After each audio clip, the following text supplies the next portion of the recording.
বন্ধুরা, কথায় আছে মামার বাড়ি মধুর হাড়ি। হ্যাঁ, এ কথাটি একান্ত সত্য।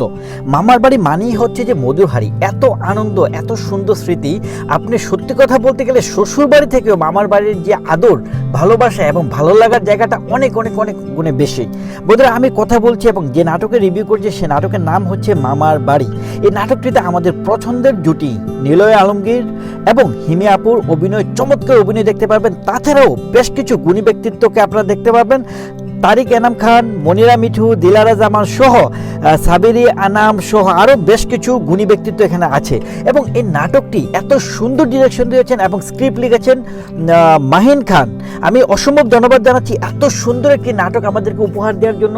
মামার বাড়ি নাটকটিতে আপনারা যে বিষয়গুলো দেখতে পাবেন, যত আনন্দঘন মুহূর্তগুলা, যে মামার বাড়ি, যার মামার বাড়ি গ্রামের বাড়িতে, তারা অনেক সৌভাগ্যবান। কারণ মামার বাড়িতে যে আনন্দটা হয়, স্পেশালি গ্রামের মামার বাড়িতে যে আনন্দটা হয়, এটা আসলে কোথাও নেই। মামার বাড়ির যে আদর, ভালোবাসা, এটা আসলে কোনো কিছু দিয়ে মেজার করতে পারবেন না আপনি। মামির যে ভালোবাসা, আপনাদের খাবার দাবার থেকে শুরু করে, শীতের সকালে যে পিঠে খাওয়ানো থেকে শুরু করে, মামার যে আবদার, যে খাবার দাবার, বড় মাছ, অন্যরকম একটি ভালোবাসার জায়গা কিন্তু আপনারা দেখতে পাবেন এই মামার বাড়িতে। এবং এই নাটকটিতে এত সুন্দর করে মামার বাড়ির যে ব্যাপারগুলো তুলে ধরা হয়েছে, যে আপনি সত্যি অনুভব করবেন যে আপনি এখন আপনার অতীতে বা বর্তমানে মামার বাড়িতে মিশে গেছেন।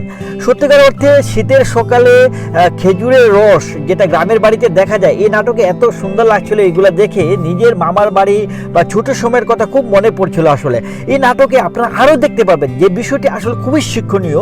আমরা সচরাচর দেখি যে আমাদের জীবনে যে সম্পত্তি নিয়ে যে রক্তের বাঁধন ভেঙে যায় এবং রক্তের সম্পর্কও যে আসলে ছিন্ন হয়ে যায়, এই বিষয়গুলো কিন্তু এই নাটকে খুব নিখুঁতভাবে, খুব সুন্দরভাবে কিন্তু দেখানো হয়েছে।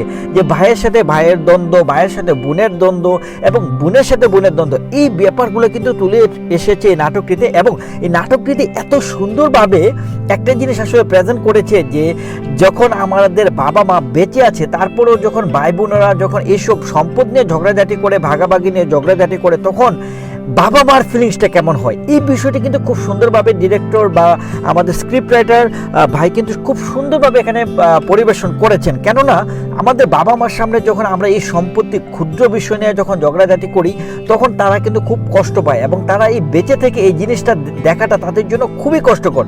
এবং এই নাটকে শেষে এসে প্রত্যেকটা ক্যারেক্টার এত সুন্দরভাবে, মানে আবেগ ঘন একটা পরিবেশ ক্রিয়েট হয়েছে। এবং শেষে যে ফিনিশিংটা হয়েছে, যে একজনের অনুমতি থেকে, যে নিলয় আলমগীর ভাই বলছে যে না, আমার দাদিকে এই খারাপ সিচুয়েশনে রেখে আমি কোথাও যেতে পারবো না। বিষয়টা এরকম ছিল যে ওরা আসলে মামার বাড়িতে বেড়াতে আসে। সো তার দাদি যখন দেখলো যে ছেলেমেয়েরা জায়গার সম্পদ নিয়ে ঝগড়া করছে, তো এই বিষয়টা আসলে মেনে নিতে পারেনি নিলয় ভাই। এবং তখন কিন্তু সিচুয়েশনটা কিন্তু টার্ন ব্যাক করে এবং সকলে তার নিজের ভুলটিকে বুঝতে পারে এবং তারা কিন্তু তার মার কাছে ক্ষমা চায়। এবং তাদের ভাই বোনদের মধ্যে যে ভুল বুঝাবুঝি, বেসিক্যালি এটা হচ্ছে ভুল বুঝাবুঝি, সামান্য ব্যাপার নিয়ে ভুল বুঝাবুঝি, তো ওই ভুল বুঝাবুঝিটা কিন্তু সমাপ্তি ঘটে এবং শেষে কিন্তু আমরা খুব সুন্দর একটা ফিনিশিং দেখতে পাই, আবেগ ঘন একটা ফিনিশিং দেখতে পাই। হৃদয়টা জুড়িয়ে যাবে, আপনার মন ভালো হয়ে যাবে এবং আপনার মামার বাড়ির স্মৃতিগুলো আপনার চোখে ভাসবে। আপনি খুব আনন্দ পাবেন এই নাটকটি দেখলে। অবশ্যই আপনারা দেখবেন। রেটিং 5/5, কোনো কম দেওয়া যাবে না এই নাটকটিতে। আসলে কি বলবো, কোনো কম দেওয়ার সুযোগ নেই।